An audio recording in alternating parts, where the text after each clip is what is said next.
Let me think. Well, I think one of the nice things was you didn't have to wonder what to wear. They had a loudspeaker system, and every day the uniform of the day was announced, and you didn't have to think, well, I wear my red skirt or blue skirt. You knew what you had to wear, and that was a comfort because you just waited until the radio told you what to dress in. And one day the man who did the announcing said, uniform of the day for spars, white top hat, that is all.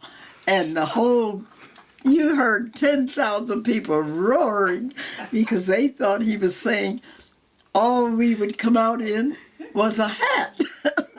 Think of myself as a pioneer, but now they're asking me questions like, what is your best thoughts about being a trailblazer? I didn't start it as a trailblazer. I simply wanted to illustrate that if we campaigned for some privilege, as we thought it was, then we ought to follow through. Somebody should take the privilege and be there. And I still think that way. I mean, if you campaign for something and you believe in it, then you ought to follow through and show some results.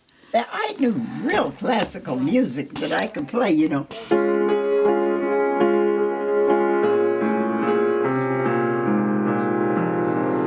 You know, like that, but I've forgotten it.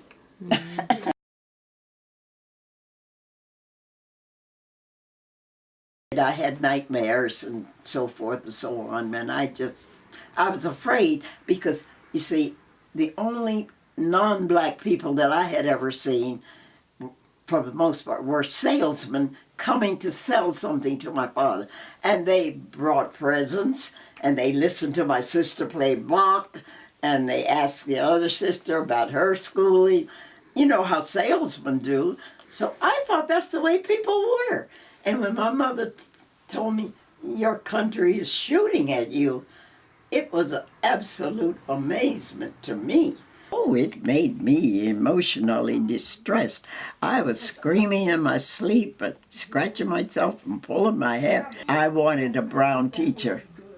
After I saw what they did to us, the people who were not brown, I was afraid. She knew I had seen those airplanes dropping bombs on our house.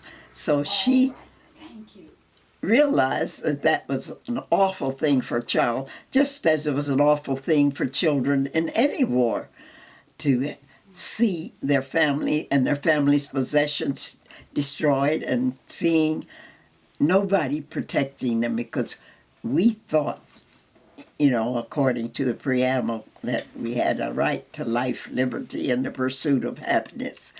And, you know, it was quite a shock to find. And I think it made me very wary, and it made me very cautious in making friends outside of our own ethnic group. And I got over that fairly gradually, because I found out that everybody in our group was not a person of high values. And I found out that everybody in the other groups was not a person of high values. And you have to judge people by the way they act and talk, and not by the color of their skin. And that was a good lesson to learn, you know.